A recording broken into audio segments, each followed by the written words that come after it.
আসসালামু আলাইকুম। আমি মোহাম্মদ রেজাল হালাদার আপনাদের সাথে আসি। প্রথমে আসি ক্রিকেট বিশ্লেষণে। অবিশ্বাস্য জয় কারা? বাংলাদেশ? না, আফগানিস্তানের।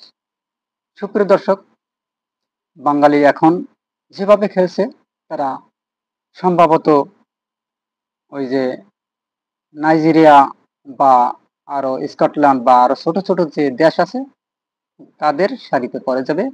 সেদিন আর বেশি বাকি নেই, কিছুদিনের মধ্যেই হয়তোবা তারা ওই জিম্বাবুয়ের মতো বাদ পড়ে যাচ্ছে বিশ্বকাপ থেকে। বর্তমানে বাংলাদেশের চেয়ে এখন ওয়ানডে জিম্বাবু অনেক ভালো খেলে প্রমাণ দিচ্ছি।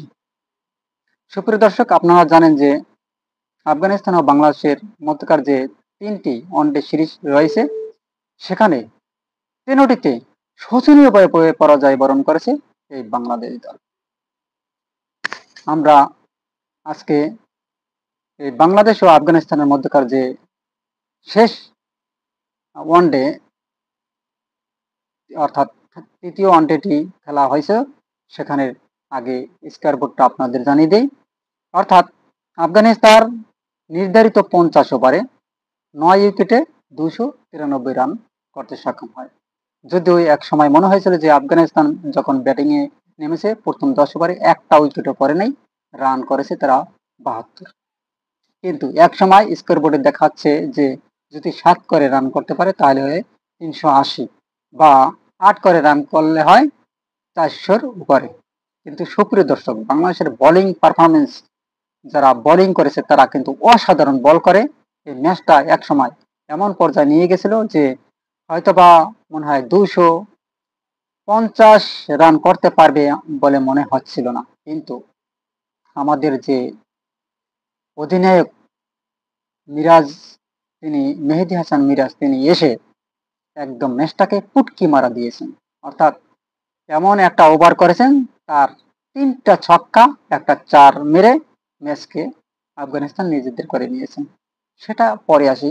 রান কিন্তু তাও বেশি হয়নি, ওয়ানডে মাত্র 9 উইকেটে 293 রান, অর্থাৎ 300 একদম বেশিও না বা কমও না, যদি এটা ব্যাটিং পিচ ছিল।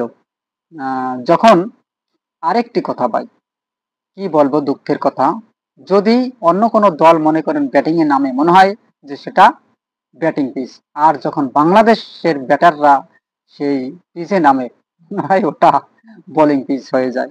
যাই হোক, এটা আমাদের দুঃখের কথা আপনাদের সাথে শেয়ার করি, কিছু মনে করবেন না। দুঃখে এই জন্য বলতে হয় যে কথায় আছে আকাশ ভরা তারা পুটকি মারা সারা। ম্যাচ অর্থাৎ 3টে ওডিআইতেই বাংলাদেশ শোচনীয়ভাবে পরাজয় বরণ করেছে আফগানিস্তানের সাথে।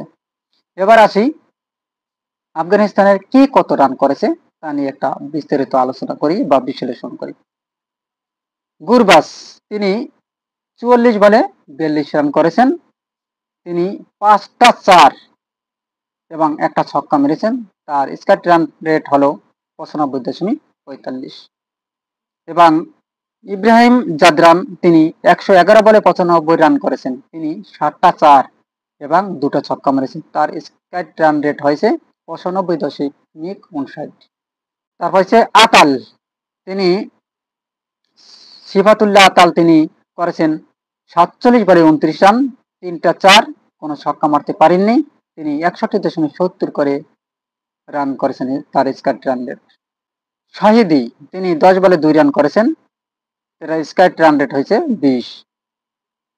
আখিল, তিনি 13 বলে 2 রান করেছেন, তার স্ট্রাইক রান রেট 15.38। ওমর জাই, তিনি 21 বলে 20 রান করেছেন, অর্থাৎ তিনি 3টা 4, কোনো ছক্কা মারতে পারেনি। তার স্ট্রাইক রান রেট 95.24। মোহাম্মদ নবী, তিনি দারুণ একটা ইনিংস খেলেছেন, অসাধারণ ইনিংস। অর্থাৎ ম্যাচটাকে তিনি এই বয়সে এসেও যেভাবে খেলে তার সমান বাংলাদেশের সকল ব্যাটসম্যানরাও রান করতে পারে না। এর প্রমাণ আমি আপনাদের বলছি, দেখেন তিনি মাত্র 37 বলে 62 রান করতে সক্ষম হয়েছেন। তিনি 4টা 4 এবং 5টা ছক্কা, অর্থাৎ 4-এতে সে তিনি ছক্কা মারছেন বেশি। সবসময় প্রত্যেকটা ম্যাচে তিনি এভাবে পারফরমেন্স করেন।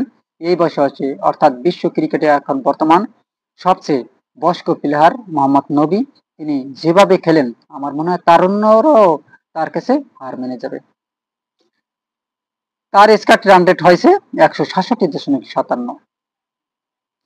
মোহাম্মদ রশিদ খান, তিনি 6 বলে 8 রান করেছেন, তিনি একটা ছক্কা মেরেছেন, কোনো 4 মারতে পারেনি। তার স্কোয়াড রান রেট 133.33। কারোটি, তিনি 12 বলে 10 রান করেছেন, কোনো 4 বা ছক্কা মারতে পারেনি, তার স্কোয়াড রান রেট 83.33। গাজাফার, তিনি 1 বলে 0 রান করেছেন, অর্থাৎ তিনি হাসান মাহমুদের বলে বোল্ট আউট হয়ে প্যাভিলিয়নে ফিরে গেছেন। এবং শামী, তিনি নট আউট হয়ে ক্রিজে আছেন এবং বাংলাদেশ এক্সট্রা রান দিয়েছে 23 রান, অর্থাৎ 2টা নো এবং 15টা ওয়াইড এবং এলপি লেগ বাই দিয়েছেন 6 রান, এই টোটাল 23 রান। টোটাল রান গিয়ে দাঁড়ালো আফগানিস্তানের 293, 9 উইকেটে, নির্ধারিত 50 ওভারে। দেখেন কত সুন্দর দারুণভাবে তারা পারফরমেন্স করেছে। এবং 294 রানের লক্ষ্যে বাংলার যে দামরা ছেলেরা, তারা যেভাবে খেলছেন জামাল ছেলেরা, তাও আপনাদের জানিয়ে দেই। ব্যাটসম্যান সাইফ হাসান দারুণ পারফরমেন্স করেছেন, যদিও তিনি একদম নতুন ওয়ানডে হবায় চান্স পেয়েছেন। তিনি দেখেন 54 বলে 43 রান করেছেন। যখন ব্যাটসম্যানরা যেখানে আয় যায় সেখানে কিন্তু ম্যাচটা তিনি কিছুটা ধরে রেখেছেন। তিনি 2টা 4 এবং 3টা ছক্কা মেরেছেন। তার স্কোয়াড রান রেট 79.63। এবং মোহাম্মদ নাইম, তিনি কি যে ক্রিকেট খেলেন, মনে হয় বাংলাদেশের আর কোনো প্লেয়ার এরকমের খেলতে পারবে বলে আমার ধারণা নেই। তার সাথে আমি চ্যালেঞ্জ দিয়েছি, যদি তার চেয়ে আমি একটা রান বেশি করতে না পারি তাহলে জীবনে আমি ক্রিকেট দেখবো না এবং খেলবো না। তিনি দেখেন 24 বলে মাত্র 7 রান করে যখন আউট হন, তখন বাংলাদেশের আর এই সব প্লেয়ারদের যদি বাংলাদেশ থেকে বহিষ্কার না করে জাতীয় দল থেকে, তাহলে বাংলাদেশের ক্রিকেটের ভাগ্য আকাশে খুবই অন্ধকার নেমে আসবে বলে আমি মনে করি। তিনি তার স্কোয়াড রান হয়েছে 29.17। এবং নাজমুল হোসেন শান্ত, শান্ত দাদা, তিনি আদুবাই হয়ে ক্রিকেটেই থাকবেন, কিন্তু খেলা কবে শিখবেন তা জানা নেই, ভাষা নেই। 3টা খেলাতেই তার টোটাল রান গিয়ে মনে হয় 10 হয়নি। তাহলে সে যে এখনো ওয়ানডে কি করে চান্স পায়, যেখানে বিজয়ের মতো প্লেয়ার এখনো আছে, এবং বিজয়ের যে পারফরমেন্স আমরা যদি দেখি বিবেচনা করি, তাহলে কিন্তু সে এই সব ব্যাটসম্যানকে ছাড়িয়ে যাবে, টপ পেয়ে যাবে, এটা আমার বিশ্বাস। এদেরকে বহিষ্কার করে দ্রুত বিজয়কে আনা হোক, আমার জোর দাবি। এবং শুধু আমার না, বাংলাদেশের সকলেরই জোর দাবি। সুপ্রিয় দর্শক, দেখেন 16 বলে 3 রান করে যখন তিনি আউট হন, তখন কি আর বাংলাদেশের ম্যাচ জেতার কোনো সম্ভাবনা থাকে? 293 রানের তার স্কোয়াড রান রেট 18.75। তাহিদ হৃদয়, তিনি বর্তমানে তার যে পারফরমেন্স, তা যদি বিবেচনা করা হয়, সম্ভবত এরকমের আর যদি 7-8টা ম্যাচ খেলা হয়, তাকেও দল থেকে বহিষ্কার করতে আর বেশি দিন সময় লাগবে না।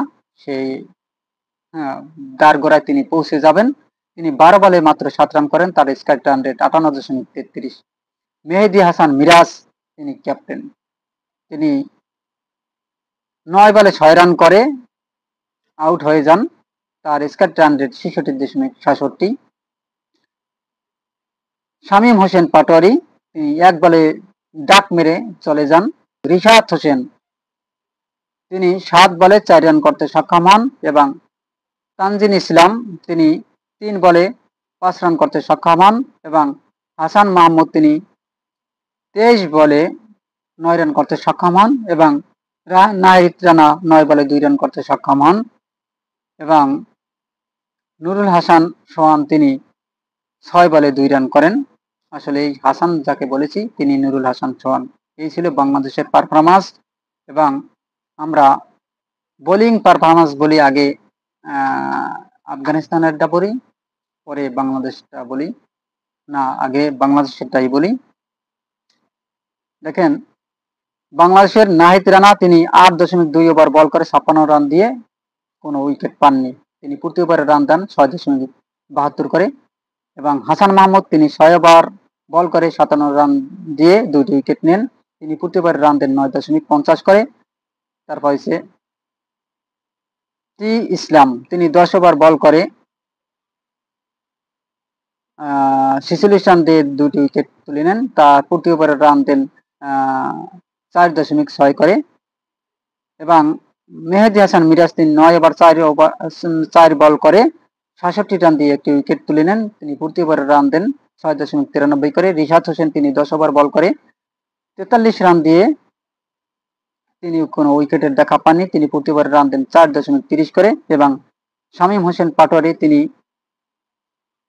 2 ওভার বল করে 12 রান দিয়ে প্রতি ওভারে রান দেন 6 করে। এবং সাইফ হাসান তিনি অসাধারণ একটি ওভার করেন। তিনি 4 ওভার বল করে একটা মেডেন দিয়ে 6 রান দিয়ে 3টি উইকেট তুলে নেন। তিনি প্রতি ওভারে রান দেন 1.50 করে। আসলে এই যে ক্যাপ্টেন্সি যে মেহেদী হাসান মিরাজ কি করে তা জানি না। দেখেন সাইফ হাসান এত সুন্দর বল করার পরও কিন্তু তাকে আর বলই আনা হয়নি। এই ছিল বাংলাদেশের হিংসাত্মক যে পারফরমেন্স এবং বাংলাদেশের ব্যাটসম্যানের ভিতর যে হিংসা কাজ করে তা মেহেদী হাসান মিরাজকে দেখলেই বোঝা যাবেন। এবার আসি আফগানিস্তানের বোলিং পারফরমেন্স নিয়ে। দেখেন ওমর জাই 6 ওভার বল করে মাত্র 20 রান দিয়ে একটা উইকেট নেন। প্রতি ওভারে রান দেন মাত্র 3.33। গাজাফার তিনি 7 ওভার বল করে 25 রান দিয়ে কোনো উইকেটের দেখা পান নাই। প্রতি ওভারে রান দেন মাত্র 3.57 করে। এবং শামি 7.1 ওভার বল করে 33 রান দিয়ে 5টি উইকেট তুলে নেন। অর্থাৎ বাংলাদেশকে একদম ধস নামিয়ে ফেলেন এই প্লেয়ারটা। তিনি প্রতি ওভারে রান দেন 4.60 করে। কারোটি তিনি 1 ওভার বল করে মাত্র 3 রান দিয়ে কোনো উইকেট পাননি। তিনি প্রতি ওভারে রান দেন মাত্র 3 করে। রশিদ খান দারুণ পারফর্মার, তিনি 6 ওভার বল করে একটা মেডেন দেন এবং মাত্র রান দেন 12 এবং তিনটি উইকেট তুলে নিয়ে বাংলাদেশকে একদম স্পেশে করে ফেলেন এবং পিছিয়ে ফেলেন। আর এই রশিদ খানের কাছেই মনে হয় বাংলাদেশ সিরিজটা হেরে যায়। তিনি প্রতি ওভারে রান দেন মাত্র 2 করে। আমরা 3টি খেলাই আমরা দেখেছি এবং 3টি খেলা নিয়ে বিশ্লেষণ করেছি। আপনারা এই সকলে অন্য ভিডিওতে দেখতে পারেন। দেখেন বাংলাদেশের মনে হয় এই রশিদ খানের কাছেই হেরে গেছে। যদি আপনারা খেলতে না পারেন, বল দেখে বিবেচনা না করে, তাহলে আপনারা কেন খেলতে আসেন? প্রশ্ন হলো এটা। আমরা 18 কোটি বাঙালি, এই 18 কোটি বাঙালি সবাই ক্রিকেট কম বেশি দেখি এবং ক্রিকেটকে মোটামুটি ভালোবাসি। কেননা বাংলাদেশের সবচেয়ে ফেমাস গেম হয়েছে ক্রিকেট। আর এই গেমটাকে নিয়ে বাংলাদেশের প্লেয়াররা যেভাবে বাংলাদেশের মানুষের সাথে খেলে, তাতে মনে হয় তাদেরকে জোতা পিটা করতে করতে জোতা ক্ষয় করে ফেলানো উচিত। তাদের গালে এত পরিমাণ জোতা মারা উচিত তারা যেভাবে খেলে। সুপ্রিয় দর্শক, আপনারা কি মনে করেন যে বাংলাদেশের সকল প্লেয়ারদের এরকমের ওই যে ইন্ডিয়ার মতো বাড়িঘর ভেঙে বা তাদেরকে অপমান করা উচিত না উচিত না? অবশ্যই কমেন্টে লিখবেন। এবং যদি ভিডিওটি ভালো লেগে থাকে অবশ্যই আমার চ্যানেলটি সাবস্ক্রাইব করুন, লাইক ও শেয়ার দিয়ে সবার মাঝে ছড়িয়ে দিন, যাতে এই ভিডিওটা দেখে বাংলাদেশের প্লেয়ারদের শরম লজ্জা হয় এবং তারা ভালো খেলার প্রচেষ্টা করে। আজ এ পর্যন্তই। আসসালামু আলাইকুম ওয়া রাহমাতুল্লাহি ওয়া বারাকাতুহু।